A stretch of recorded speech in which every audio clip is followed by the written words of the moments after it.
and welcome to this episode of Financial Planning Innovation. My name is Marc Glickman. I'm an actuary and an insurance expert, and it's my pleasure to have on the line Roshawnna Movellus. She started a platform for women to raise capital, and she's really innovative, and I'm excited to have you on the show today. Thanks so much for joining us. Happy to be here with you.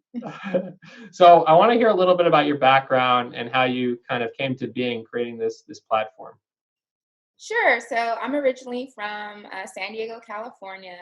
And at the age of 8 in 3rd grade, my teacher pulled me out of class and said, Rashawn, you're probably not going to do well at math. I just want you to know this in advance. And I was very shocked because no one had told me I couldn't do something before this date. And that was a point when I knew that you couldn't trust what everyone's opinion was about you. And you had to kind of go out and do what you wanted anyway. So I decided math was going to be my favorite subject and I was going to do very well at it. I ended up, majoring in engineering in college, and I still love math to this day. And a few years later, at the age of 12, is when my mother started taking me with her to investment club meetings at her school. She was a high school teacher, and she really wanted me to become familiar with finance, to trust in my ability to analyze finance. And she just felt like all women needed to have economic power, economic courage in their lives. So she imparted that into my life at the age of 12. And then at 15, I created a whole plan. I didn't want my mother to worry about me going to college and how she's going to pay for it as a teacher. And so I wrote over 200 letters to organizations across the country and raised $600,000 that paid for my 11 years of college, my 4 degrees, including my PhD in computer engineering and finance. And when I was working full time, I was in the counterterrorism field in Washington, D.C., and realized a lot of my coworkers were not comfortable buying their first home, picking out stocks for their 401k, and really saw the importance of financial education and financial literacy no matter where you are in life. So in 2010, that's when I decided to leave counterterrorism and focus my full-time effort into helping people with finance. Fast forward to 2017, I founded EnrichHER, which is a platform that brings together successful women-led businesses and pairs them with business financing and a supportive network of other engaged, lovely women-led businesses. And the whole point is to help these established businesses grow and get the financing that they need. Well, that's so cool. I mean, it's amazing your whole life story and what you're doing to help other entrepreneurs out there today. Tell me a little bit about kind of the platform. How do the entrepreneurs, how do they raise capital through the platform? Is it equity capital, debt capital, and how do you set that up? Yeah, so we focus on traditional businesses, and traditional businesses need working capital, which is debt-based capital. So we've been able to fund businesses all the way from doggy daycare to IT consultants to wedding planners to event photographers. It runs a whole gamut. And so when a woman needs financing, she goes to our platforms and does a pre-qualification assessment. Based on that assessment, we determine if it's best for you to raise money on our SEC FINRA approved debt-based crowdfunding platform, or if it's best for you to get a direct loan through us.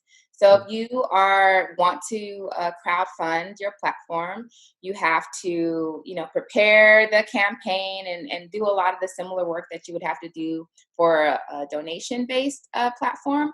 The difference is you have to support financially why you are qualified for this loan and that you can pay it back. So there's additional requirements in terms of showing that you understand what you need the money for and that it's going to positively impact your bottom line in the future. Very cool. And what would you say are the differences between like a traditional lending or funding source versus going through your platform? Are the entrepreneurs having trouble getting loans from the traditional sources? So a lot of traditional banks haven't innovated in their underwriting process in the last 40 years or so. So most of larger financial institutions actually focus on business owners that need loans of 10 million plus. So the larger businesses. So Mhm. there hasn't been much like need or desire to focus on a lot of these small business owners. So we focus on business owners that are making between 100,000 and 500,000, or even a few million. So not the 10 million plus range. And a lot of these companies have different kinds of financial structure. So when you go to traditional institutions, you need to show sometimes a 3-year track record of consistent sales. And Mhm. a lot of new businesses don't have that yet, even if they've been around for 3 years. So we focus on businesses that have been around for at least 1 year, who aren't really and are great businesses. So that's what we welcome to our platform. And we believe that if you're highly qualified, great business, you deserve capital, even if you haven't been around for 3 years, and even if your financials ebb and flow. Cool. And you're kind of willing to dig deeper, and you're building this community, so you get to know the people that are borrowing a little bit better through that process, right?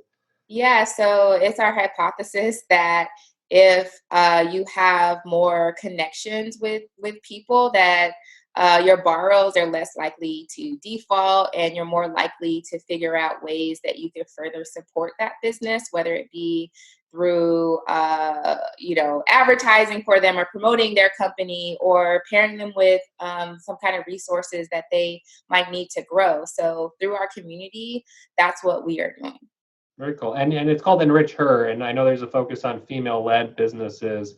How Yes. does that change the dynamic at all, as to what you do, or is it just kind of building that community spirit with that affinity of females in general, and being able to provide them capital when other sources might not, that type of thing? Yeah, so women-led businesses typically love community. We love learning from like-minded individuals. That's just like in our DNA. And by and large, most business communities that exist really don't highlight our needs, or either focus on us as a target demographic. And so we wanted to build a place where all kinds of business owners, for instance, a lot of times when it's like business, you only see someone in a suit, right? In a traditional corporate suit. But there are businesses that are tattoo parlors and restaurants and fitness studios that aren't reflected in that marketing. So we as an organization accept and champion all kinds of businesses, and that's reflected in the kind of women that are part of our community, and the kind of help that we provide. We're really trying to be inclusive of everyone, not just that traditional corporate type of business that pictures that are everywhere on everyone's Right. website. Right. Yeah. So So, and share with us, I know you had mentioned you have an early success story, one of the first people using your platform. Tell us a little bit about this entrepreneur, and kind of what you were able to do through your platform for her. yeah, so our first customer, her name is Barbara Jones, and she built an IT consultancy and grew it into a $1.2 million business from the ground up. But she needed some working capital because she wanted to hire some new employees and train them prior to placing them on billable contracts, which makes sense, right? Mhm. And she went around to some traditional financial institutions and was denied. And then she was offered financing from one of these invoice factoring companies, which charges usually like 10% off the top of your contract to pay you up front, right? And Mhm. so that APR is insane if you do the math, right? And so she was able to come to us, create a profile on our platform, raise the money that she needed in 24 hours, and which enabled her to reduce her cost of capital, hire this new employee, and she leveraged that to get another $300,000 contract. So that was the first person that we're able to help from our debt-based crowdfunding platform, and we've helped over 70 companies since then, either through direct financing through us or through the crowdfunding side.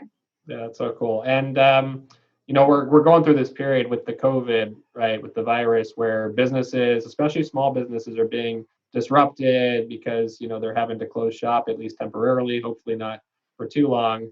But I can picture how your platform can also play a part in helping out businesses during this time as well. Have you seen any kind of increase in terms of any inquiries or anything like that, given what's going on right now? Yeah, so in the month of March, we had a record number of new people join our platform, particularly because we offer a wide range of training.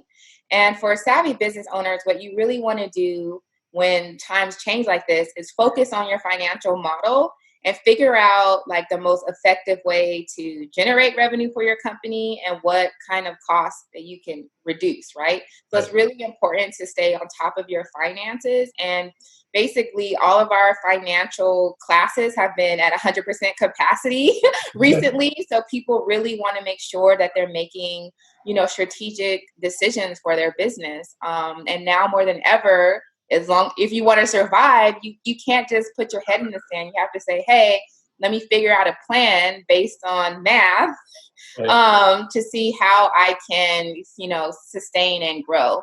And furthermore, there are so many different programs and they all have their different financial requirements. So a lot of these programs, you need to have your payroll records or your tax returns or your lease agreements together for your business. So it's really important for business owners to collect all these documents that they may have been putting off so that they can fully leverage the opportunities that are currently available to them. Right. Well, I really appreciate you joining us today. I'm so excited about what you're doing. Anything I can do to support it, I'd love to have you again on the show. So, well, hopefully we'll talk to you soon too. Yes, this was fun. Thank you.